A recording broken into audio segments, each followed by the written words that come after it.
السلام علیکم ورحمۃ اللہ وبرکاتہ۔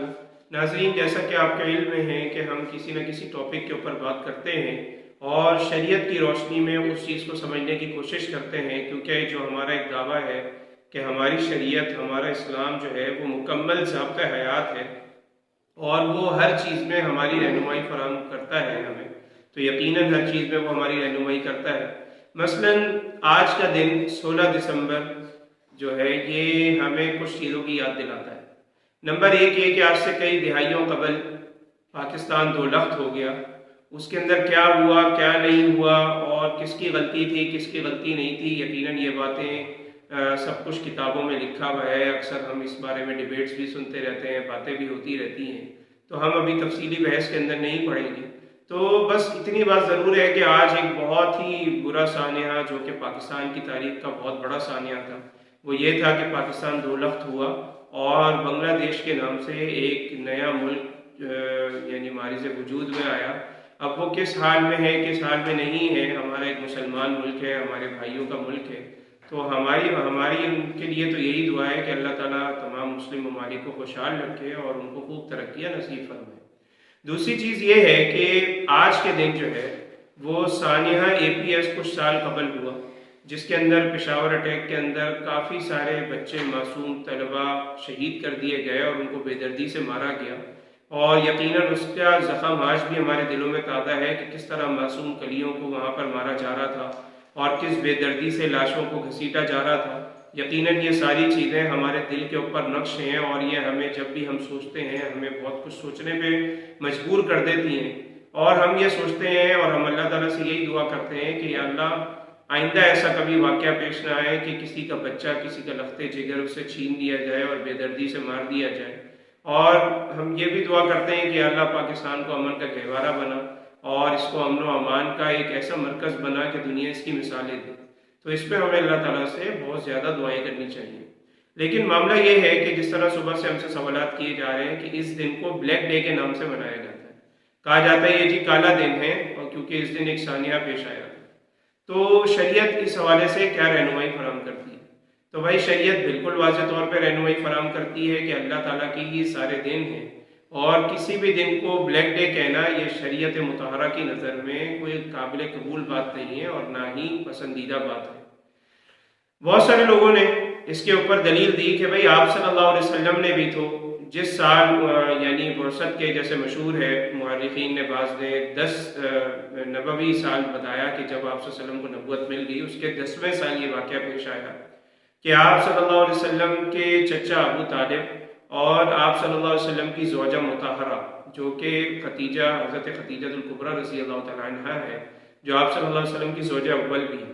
ان دونوں کا انتقال یعنی برست کے 10ویں سال ہوا۔ تو آپ صلی اللہ علیہ وسلم نے اس سال کو عام الحزن فرمایا کہ یہ وہ سال ہے جو غم کا سال ہے۔ تو کہا کہ بھئی بلیک ڈے کو ہم بلیک ڈے کیوں نہ کہیں جب آپ صلی اللہ علیہ وسلم نے بھی ایک سال کو غم کا سال کہا، تو اس طریقے سے یہ کہنا ہمارا جائز ہوگا۔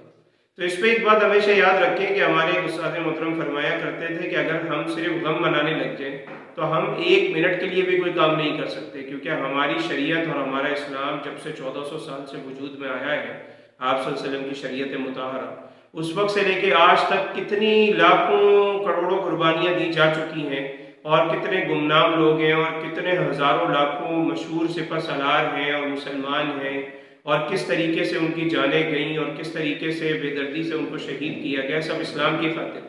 تو کہا کہ اگر ہم غم منانا شروع کر دیں تو ہمارا ایک لمحہ، ایک پل بھی ایسا نہ ہو کہ ہم آگے بڑھ سکیں، ہم کوئی کام بھی کر سکیں۔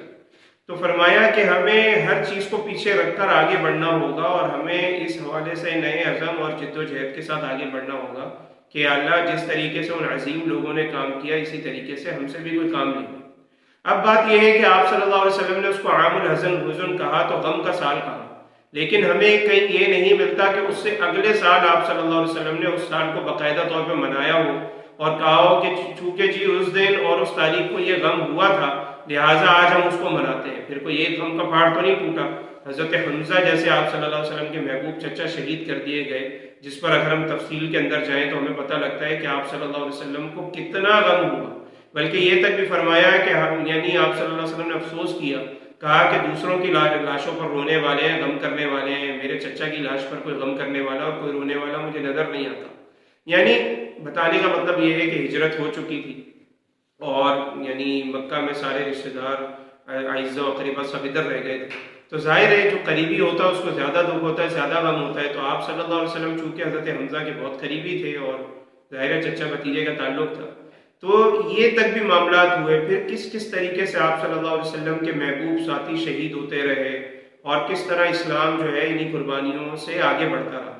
تو آپ صلی اللہ علیہ وسلم نے جس سال کو عام الحزن کہا تو بس وہیں پر وہ معاملہ رہا اور اس سے آگے نہیں بڑھ سکا. ایسا نہیں ہوا کہ ہم آگے سے آگے اس کو مناتے رہیں اور ہم اسی عام الحزن کو آج بھی منانے کی کوشش کریں اور یہ کہیں کہ حضرت ختیجہ جو ہے وہ فلانے سال اور فلانے مہینے میں شہید انتقال ہو گیا تھا اور حضرت ابو طالب کا بھی انتقال ہو گیا تھا, لہذا ہم آج تک ان کا غم مناتے ہیں. تو اگر ایسے کیا جائے تو پھر تو ہمارا کوئی بھی دن غم سے خالی نہ گزرے جو ہماری اسلام کی تاریخ ہے. تو لہٰذا ہمیں صحیح معنوں میں اسلام کو سمجھنے کی ضرورت ہے اور اس کے اوپر عمل پیرا ہونے کی ضرورت ہے اور اس چیز کو سمجھنے کی ضرورت ہے کہ ہر چیز ہمیں ایک مقصد دے رہی ہے اور ہمیں آگے بڑھنے کا جذبہ دے رہی ہے. لہٰذا ہمیں آگے بڑھنا چاہیے, نہ کہ دل ہار کے بیٹھ جانا چاہیے. ہمیں ہر ثانیے کے بعد سمجھنا ہوگا اور ہمیں اس چیز کا عزم کرنا ہوگا کہ یا اللہ ہم کچھ ایسا کر جائیں کہ آئندہ ایسے سانحات پیش نہ آئیں اور ایسے دن ہمیں نہ دیکھنے پڑے, اور آئندہ ہم ایسی کوشش کریں کہ اسلام کا عروج دیکھیں, ہم اپنے وطن عزیز پاکستان کا عروج دیکھیں اور ہم ہر طریقے سے اس کو اوپر جاتا دیکھیں اور ہم اسلام کی ترقی دیکھیں, اسلام کی خوشحالی دیکھیں. تو ہماری اللہ رب العزت سے دعا ہے کہ اللہ رب العزت تمام امت مسلمہ کے حالات پر رحم فرمائے. جہاں جہاں مسلمان مظلوم ہیں, مظلومیت کا شکار ہیں, یا اللہ پاک ان کو اس ظلم سے نجات عطا فرمائے. وآخر دعوانا ان الحمدللہ رب العالمین. محمد رسول اللہ.